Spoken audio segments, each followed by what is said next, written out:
to my healer. I said I was feeling into, because he always asked me like, how are you doing? What are you feeling? And I was like, okay, what am I feeling? I said, well, I do feel that lately, the last couple of weeks, like 2 or 3 weeks, I'm more agitated. So I'm more easily grumpy for nothing. So I was like, okay, is my wave back? Or am I finally coming back into that true wave feeling? What is it? And so we always have a little chat when he's working on me. And so we also mentioned the collective. And I was like, yeah, that resonates with me because I have had in the from the moment I became aware of human design and the gene keys, became aware of all of my collective gates and the channel, the 35, 36 and such, and they all are connected to the collective. And because of that 35 being in my south node, I feel like it was something I had to experience, which was not really a part of me, because of the south and the north node are your path and not particularly an attribute of yourself. I feel like also with my 47, I feel like there are moments in the cosmos that my being is stepping into the collective energy, which for me are emotions. And also because of the restless sleeping again now with the full moon, which is probably happening now. I can't see because it's still light. um I think I'm picking up on the collective unrest, and I also felt a lot of what's the English word for it, um powerlessness, like this they want to do something, or they feel like there's something is happening without our control and we can't control it, and the restlessness of it. So yeah, but I haven't been taking it like I've been taking it lightly. So I just have been feeling into it and go like, okay, what is this all about? And because of my relationship with my hubby and knowing this knowledge, I can talk about it. So I can say like I'm really snappy and it's not personal. I don't know, it just pops out of my mouth and go like, where does this anger, so to speak, come from? You know? It's like I'm really quickly annoyed. And that's not me. Well, at least for the last couple of years, that's not me. It just periods. And I became aware of it. Like it's taking a longer time now. Sometimes it's just a few days, but for now it's like a couple of weeks, and not every day, but more days in a week, if that makes sense. Yeah. Makes a lot of sense. And we were messaging about dreams. And so I'm listening to you, and I feel like I'm making distinctions between what's mine and what's not mine. And mostly I'm able to discern, oh, that's something that person is working on. It's not about me. Um, I had a couple of things this week that, in the big picture, I knew they weren't about me. It was somebody else experiencing um, their whatever they needed to. There were a couple of things that were a little challenging, but the dreaming, because I've talked to you about how I just don't dream and I sleep Right. really, really hard. But we had the thing where you stopped dreaming and I started dreaming. Yeah, right. Right. Yeah. And I'm working all night. So it's like this. So I might be reading a book, or I've watched a program, or somebody's told me a story. And then it's like in my dream time, I'm in that reality, that story. Wow. And I have the awareness that, oh, I'm in that story. Interesting. And none of them are like scary or, but I feel like I'm working, Right. And so then when I wake up, I'm like, holy moly, I've been aware of conscious, I've been consciously dreaming all night, and I've been engaging with the dream. And so I don't feel like I've really slept. So I've been a little draggy at moments, but luckily I've been able to allow some, time to, so not have to leap into my day. I can kind of glide into my day. Right. But yeah, that's been happening. And so many people in the last week have had accidents or hurt something or have had some injury or really, I was like, something's got to be going on because you know there's hurts and pains and and some deep depression. People have reached out to me about deep depression. So it's interesting. I'm not quite sure. I don't have my moon sheet because.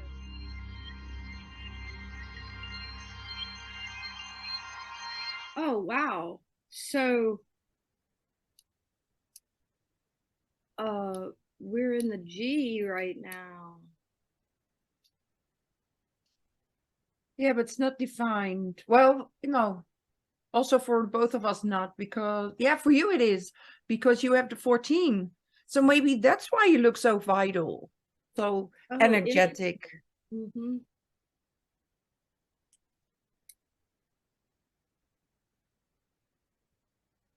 And 28 is about survival and intuition. So, and in the South Node, everybody moving out of survival, right, into the North Node of what?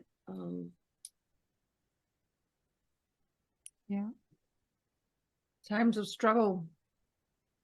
It's the channel of struggle. That's right.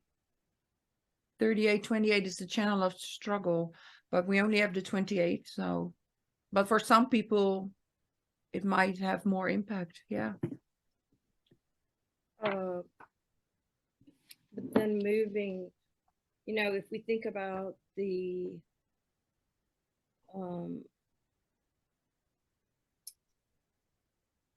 Oh, is it gone? the trajectory of life from the South Node to the North Node, so from the South Node to the North Node, so from struggle and survival to the 27, yeah. 27 is about nourishing, or the 50 is about nourishing. Well, it's a channel of education and nourishment, like taking care of the kids, in short. Like the 59-6 is making babies, and 2750 is feeding babies and educating babies in order to survive as a tribe. Yeah.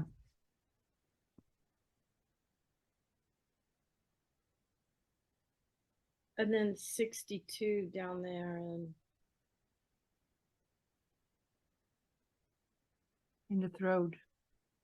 Yeah, it's in Mars, yeah. In detriment, routine, rebellion, and its enormous waste of energy, the need for expression which ignores the details. So a lot of blah, blah, blah. That's what I feel with it. I don't know if it's that true. That's true. But then we have that beautiful channel in the root, the 63. Yeah. And the 12 is the gate of moodiness. It's in the mood or not. It's acoustic. So maybe there are a lot of, what we shared, like struggle, depression,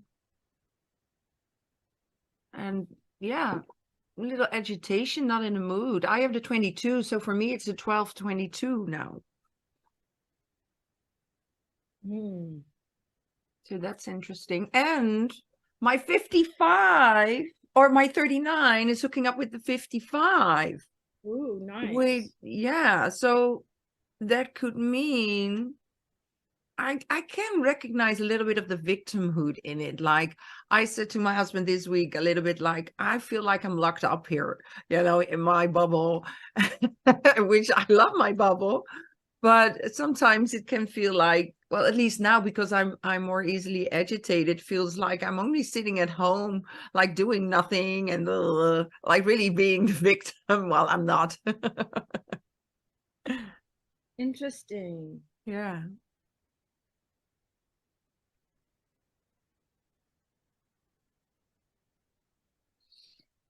So I was looking at Karen Curry Parker's 63,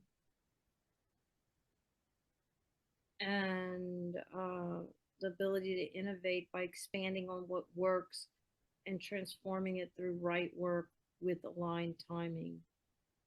Ability to do the right work necessary to bring about transformation and innovation. Yeah. I love that because no one can guess what I came there to see. So that we can, start to educate people about the power of the death and dying process, Yeah. and how informative and affirming and liberating it can be for us. Yeah. When my dad comes into my consciousness right now, I'm so proud of him. And I'm so happy for him. And Yeah. these are tears of joy. Yeah. No, there's no sadness or regret. No. I'm so immensely blown away by the power of his being and what Right. he created. It's so magnificent. And I wish that for everyone, Yeah.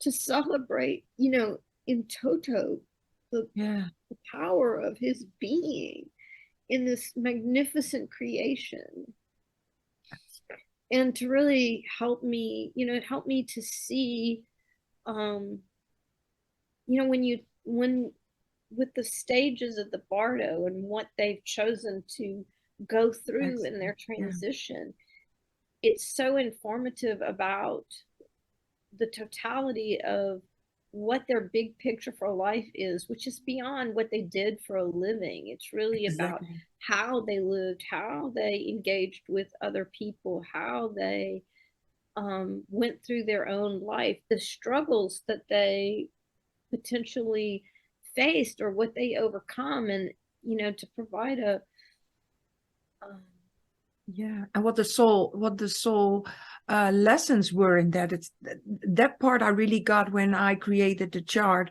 for my friend's father who died in 2020. I created a video for him, and he hasn't got back to me, but he was grateful beforehand. And I think he didn't find rest yet inside of himself to sit with the information.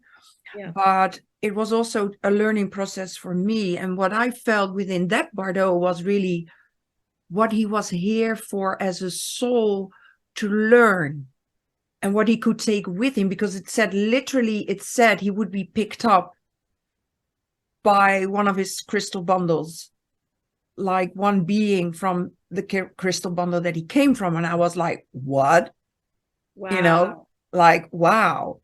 So that's it kind so of gives these little pieces. Your father's Bardo gave a little piece, and now I got a little piece I of. am He here. immediately felt like we're kind of a double readers here, because we kind of hypothesized, it's a difficult word, Yeah. that it could be that you were talking to the design crystal.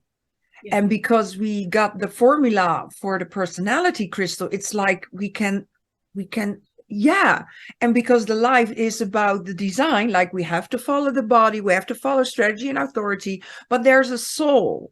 And then when the doors are being opened, you get the title of what your soul came here to be and to do. And that's, like you said, beyond a job. It's beyond a role of a human being, because it's not about if he was a good dad or not, if he was a good husband or not, if he was, no, it was his soul's curriculum. And what did he, yeah, I don't even have words for it. It's like, yeah. I would love Yeah, to. I think that could be really powerful, because what I was thinking was I'd really love to do this with people,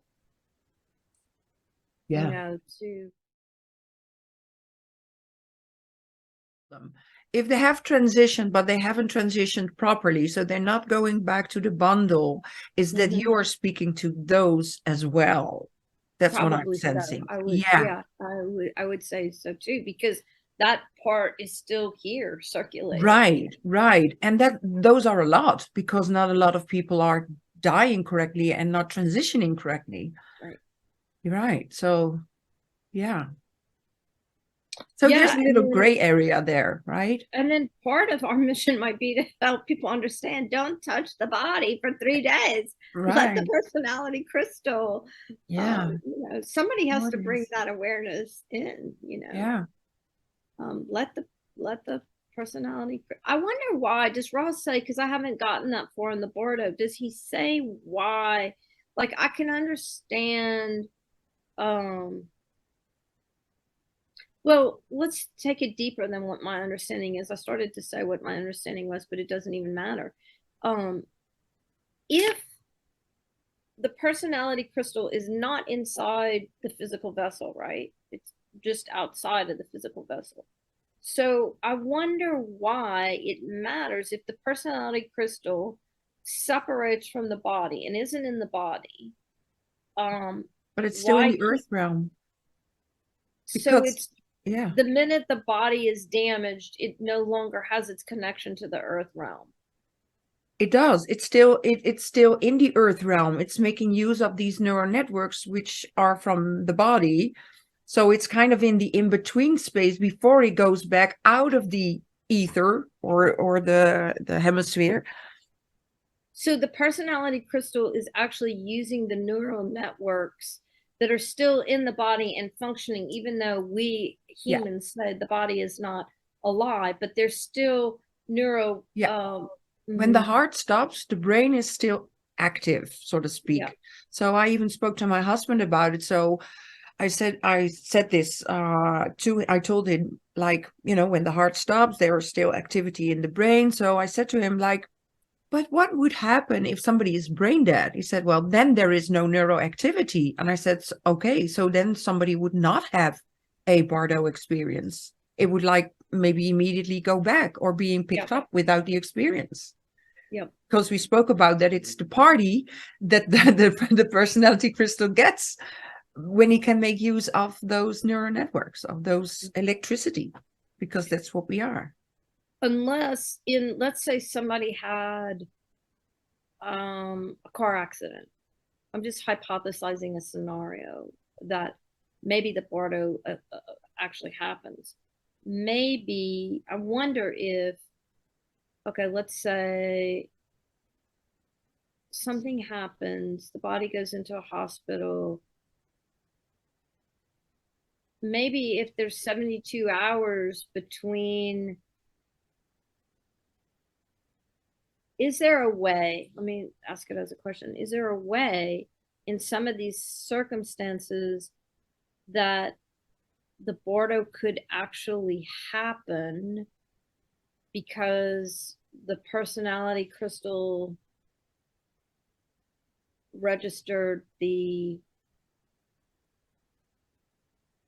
death 72 hours before the neural network stopped going? I wonder if it's possible. I don't know, I don't know either. He doesn't really speak about it. He really talks about natural death and the serotonin coins being, no longer there, and following that path, those gates. He doesn't really go into, like, the artificial death or unnatural death, like accidents. There's a place I have found in the shade on the ground. Environment. I was thinking a lot about environment while I was away, and the vehicle, and when you put it in the right environment, how the opportunities show up. And I'm watching this unfold with Trey, because he is narrow valleys, and for the first time, I mean, I've really thought back on all the jobs he's had and all the places we lived, and his store is in a narrow valley, and he's experiencing more success, and he has superabundance in his evolution sphere. And we put his vehicle in the place that it wants to be, a narrow valley, and Boom. he's experiencing all kinds of success, abundance, thinking about superabundance. It's not just about money. No. It's about all Health, kinds of vitality. things. Yeah. And to watch him have all of these fantastic experiences and how much abundance is in his life and how happy he is. And then I was thinking about Richard's question, because he's in his narrow valley and his vehicle is operating in the environment that It's best for him. is best for him. And what is a narrow valley? It's when people are walking up and down and you're stationed in that narrow valley, they come right to you. Right. And that's what happens. And he was doing a show, in addition to the store. Sometimes he does these vintage market kind of shows. Well, what are they? They're rows of shops, of booths, another narrow valley. Yeah. And it's, to me, it seems like all this hard work, because he has to decide what he's going to bring. He plans it all out. He might even do a mock-up, then he has to load it, then he has to unload it, set it back up, and like what a hassle. To me, my projector feels like whatever. Have a blast. Yeah. Not for me. Too much work. But I mean, that's not what I'm here for. But he came home from the last one. It was only a day and a half market. And so, as a projector, I'm just watching him do all this work. But he got a really big invitation from that show. And, somebody just walked down his narrow valley and brought him, an invitation that was really powerful. And when he got home from that show, and he, so he's worked all day, selling, talking to people, whatever. I wasn't there, of course, it's not my thing, but he came home, and then he had to load it all up, what he didn't sell, and bring it all home. And then he comes in the house, it's like Energizer Bunny. Yeah. And he's like, I had the best time. I love doing these shows. And I said, well, what do you love about it? Right. And he said, I love the creativity. I love the camaraderie. I love all my friends that, the people who do these kinds of circuits. Yeah, you see each other each time, right? Mm-hmm. Yeah. He goes, I love that people, he's just describing a narrow valley. He goes, I love that I'm in my booth and my friends come over and see me, and, we make plans. Yeah. And then I, so think about, Richard's question, do you have the courage to wait and see what the universe brings to your door? Well, when you think about environment, right.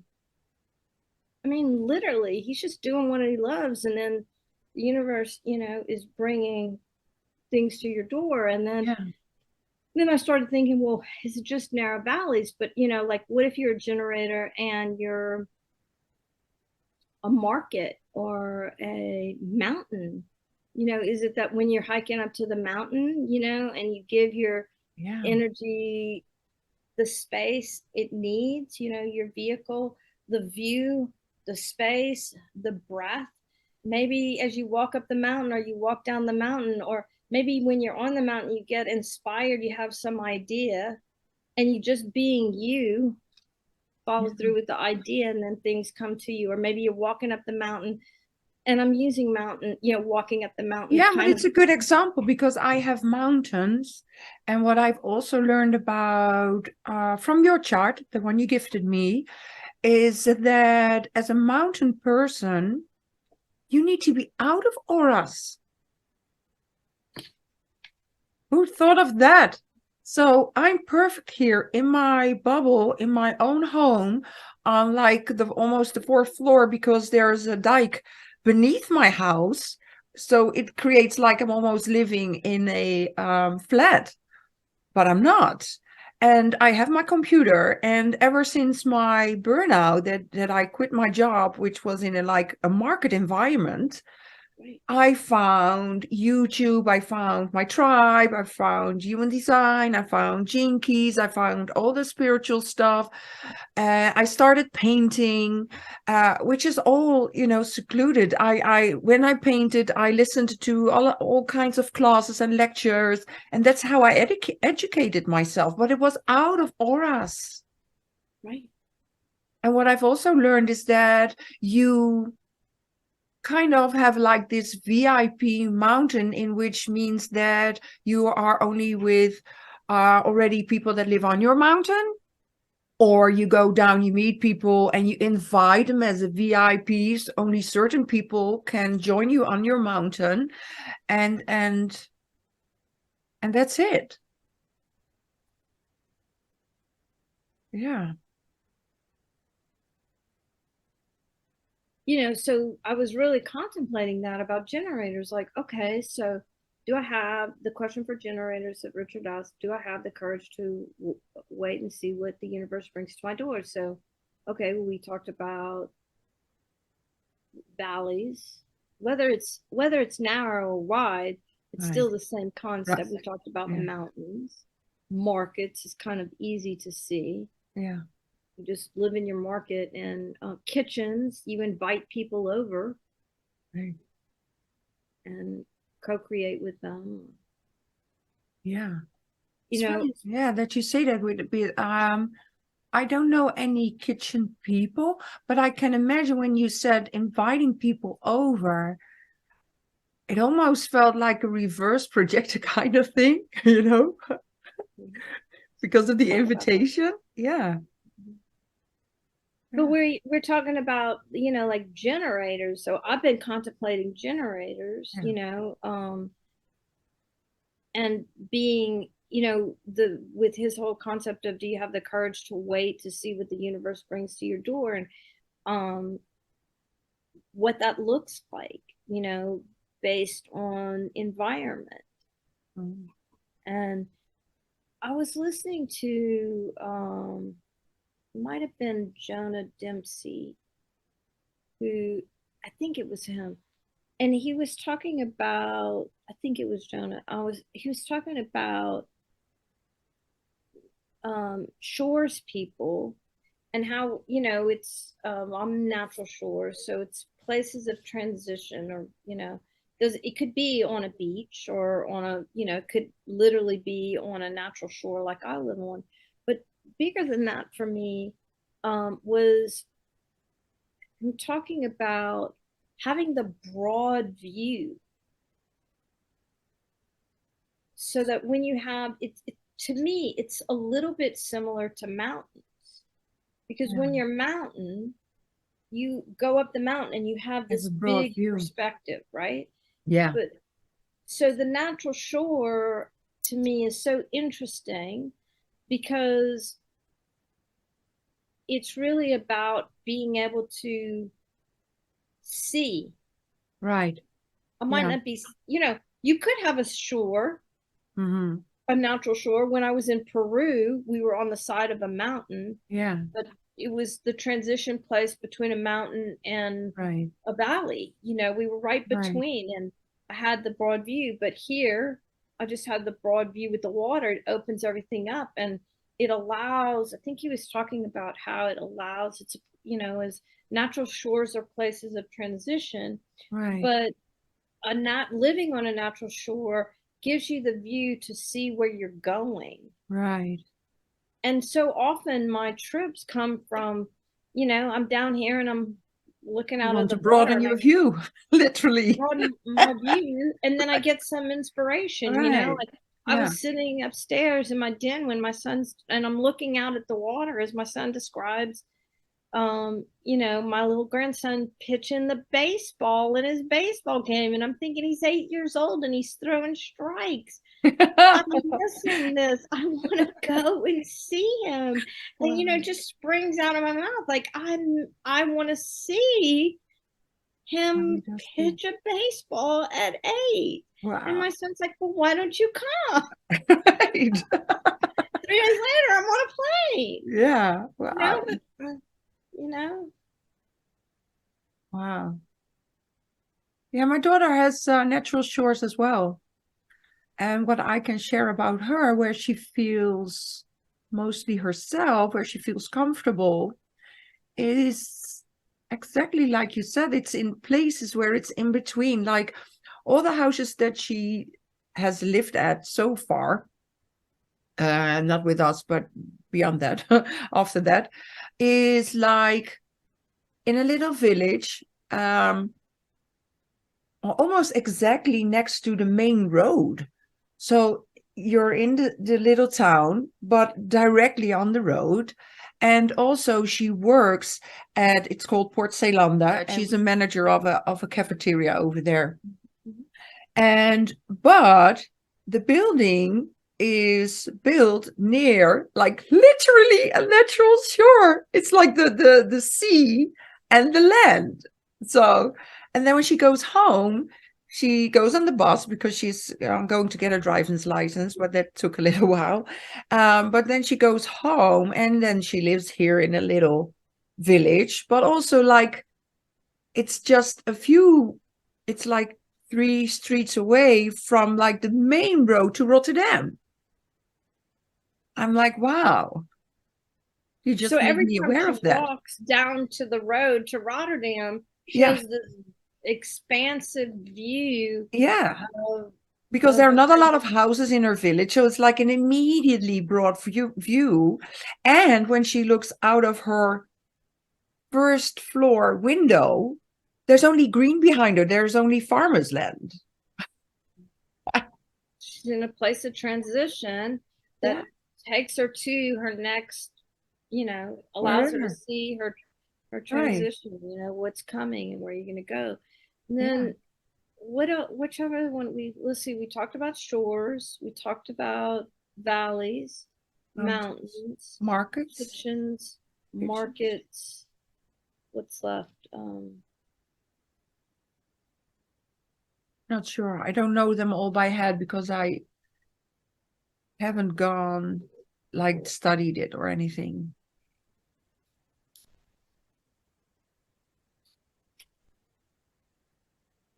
Why is it so big? Cave. Caves. Yes. That's interesting because Elizabeth, my friend who lived with us, she's caves. And as I understand caves, it's really about your space and who comes into your space. Right. Yeah, that's what I understand too. She had pretty much the whole downstairs of this house we're in. And there's one bedroom that actually faces the water. And then there's this other room, isn't quite considered a bedroom because there's no closet, but it was this room. And it only has like a window about 4 feet wide, but it's only the width of glass blocks and one door in. And that's the one she wanted? She wanted that room. I get it. That's totally caves. That's what I know about caves. It's totally that. And like, if they sit in their room, they have to watch the door because they want to see who comes in because that's safe for them. It's like the hunter and the huntress, or the gatherers, the hunter-gatherers people were like that. Yeah. And, when she spent time in her cave doing whatever makes her happy, the opportunities came. Really? Wow. You can't Yeah, imagine, right? You can't imagine. Well, you think about like what you were saying about, when you had your breakdown, Right. you were in the wrong environment. Your vehicle was in the wrong environment. So you take it to a mountain, Right. basically. Yeah. Your energy has the breath to, it's Right. out at work, feel with other people. Yeah. And you had the internet. Yeah. You were just doing the things that you felt like doing, whether it was painting or Yeah. looking on the internet or studying, whatever. Everything kind of came to you. And that's kind of what happens with a cave. If you go in your cave, part of it is about your auric field, like being alone in your auric field and regulating discerning who you allow into your space. Right. Yeah. And then do what makes you happy in your cave. And then the things that you are there to respond to, if you're a generator, they'll come to you. Right. Yeah, I recognize the monkey who said, I can't imagine that opportunities come to you in a cave, because my mindset, my monkey, is still thinking in an old way that opportunities are work related or relationship related. But that's not what life is about. That's not what opportunity or responding to is about. Responding is whatever, right? Well, I'm thinking about it like, if your mountains or caves where your auric field wants to be selective and in its own presence. So when you give it that opportunity, right, then creativity abounds, energy abounds. And, I know with Elizabeth, she would, be in her cave and I was upstairs and she might message me something brilliant, or she would just be doing whatever makes her happy, whether it was researching something or meditating or whatever. And that, she was just flooded with creativity. And so it's not for us to decide with the mind what it is that you love to do. Again, my monkey mind goes like, but because I'm still in this little void, but I feel like I'm in a womb. I'm just stating for growth and such. But sometimes my mind can say like, but you're doing nothing. That's okay. But you're doing nothing. But that's okay. That's my old school brain feels like my open ego center says, yeah, but you got to prove your self-worth. You've got to prove that you're worth something by doing something, So I'm kind of now, I don't know why, I'm sorry that I just throw it out there. I'm just kind of seeing all these spills and wheels now, observing how it influences us, how my mind wants to label what satisfaction is. And that's for everybody a different thing. Everybody. I mean, it's so complex, and I'm so kind of blown away by this, because I mean, if you think about the basics of human design, follow your strategy, follow your authority. Yeah. Next layer is environment, right? Yeah. So you follow your strategy, you follow your authority, and you put your right vehicle in the place that it wants to be. Right. And that's different for all of us. Yeah. Yeah. And then layer on top of that, the digestion, like the hot, cold, acoustic, silence, visual, whatever, daytime, nighttime. Yeah. And then just layer on that sun, earth, north node, and moon. Yeah. Or,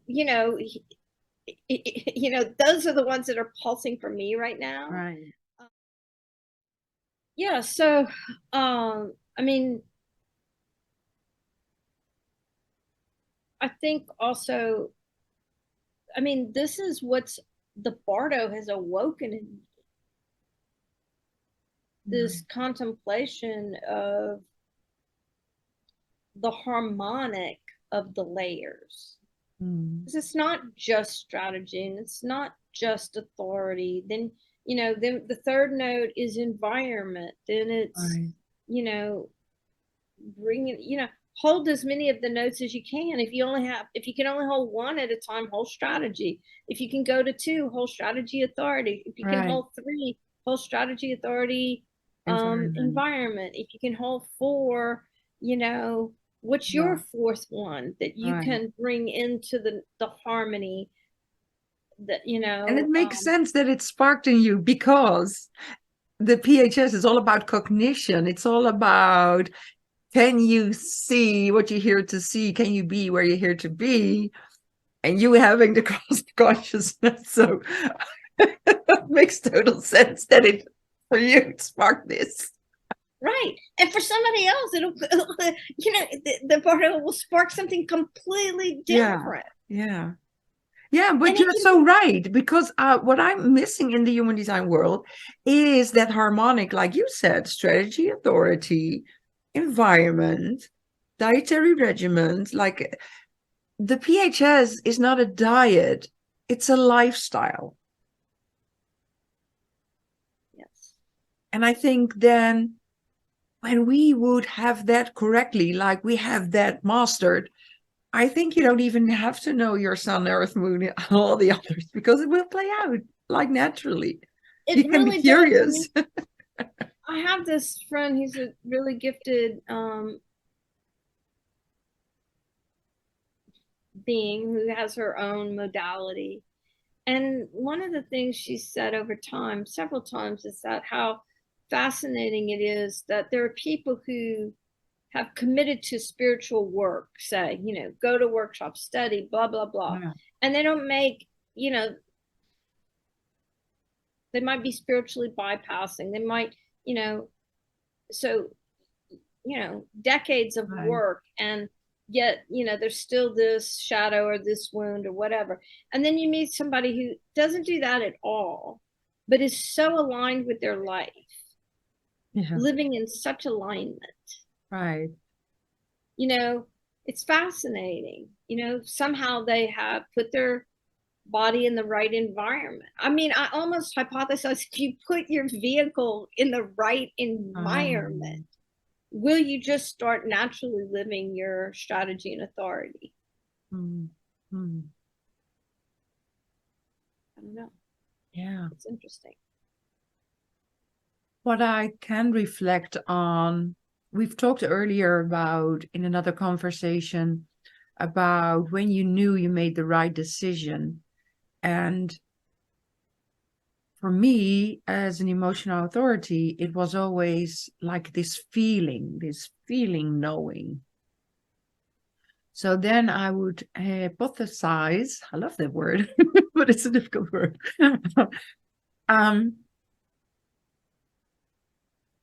For at least for, I think, for solar plexus beings, if they would just follow how it makes them feel, or if it feels aligned, like this feels right to in my core, that's when I made those big decisions that were right for me, no matter the outcome.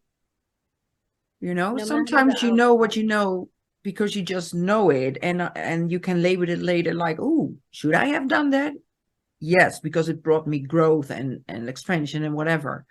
So yeah, I think it's more difficult. Maybe at first I thought emotional authority was more difficult, but because I'm so in touch with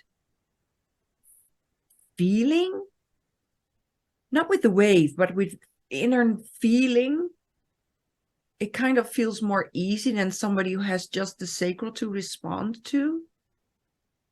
Because I can get excited or feel a response for lots of things, but to really, truly know from the inside, yeah, that would make it more difficult. You see, my mind wants to label again. It wants to label this or that. It's so funny, this. I mean, I contemplate the emotional waves so often because, okay, I'm going to just use an example from my life because it's easy. So, I'm usually sitting here on my shore, and I cannot leave this house for 5 days, 7 days. Yeah. I've started going to the chiropractor weekly to force myself to, right. Get dressed and go amongst people. Like me on my mountain, it's almost the same. But when I do decide to go out of leave the shore and go venture, be a human. have experience. You know, I do what I like, you know, because Right. that's the thing. Do what you enjoy. Yeah. Put your vehicle in the right place. Live your strategy and authority, and go do what you enjoy. So, what do I enjoy doing? Well, sometimes I enjoy just going, walking around, or driving around. I love to drive around Yeah. on, you know, but sometimes I just like to go shopping. You know, like I'm not really a shopper. I'm really No, more of a but buyer. yeah, But like sometimes I just want some inspiration. window shopping. So, Yeah. yeah, and so I'll go and let's see, say I see something I like. I had no intention to buy a jacket today, but wow, that's a really cute jacket. And oh, I could see this would be, you know, something I'd really like. So I just buy it because I'm a buyer. Oh, another way. I thought you were a window shopper. No, No. no. I own what I am, which is a buyer. Love it. um so um so I see something I like and I want it, so I buy it. So was I in my emotional wave when I made that purchase? Oh, that's It a good doesn't even question. matter because I'm just Right. doing what I like. Right. It's not a career decision. It's not a Exactly. major life decision. Yeah. So, you know, what I usually do is I'll hold it up in my heart and see if my body leans forward or leans back. If it leans back, I just put it up. Like my body's saying no, it's telling me no. But if I lean forward, if I lean into it, I'm like, oh, body, you like this. And Right. then I'll try it on, you know, and then I'll ask my body, well, on a scale of 1 to 10, how much do you like it? You know, and if it's Right. 72, if it's 7 to 10, I'm buying it, you know, because I'm a Right. buyer. Yeah. You know, and I don't really, you know, think, well, I'm at the high of my emotional wave because I'm out shopping and it's fun and, you know, the sun is shining Yeah. and blah, blah, blah. I don't go into that because it's a minor decision. Right. It's not really anything life changing. I'm just doing what I enjoy. Right. Yeah. But Now, I can hook up into that because that's the way how I buy now. But when I was younger, and I see it in my daughter, when she's feeling down and not comfortable in her own skin, she just buys stuff online. She doesn't, well, it doesn't even make her happy when she opens it, you know? So that I feel like it's like even like emotional eating. It's feeling something. So that's in your low.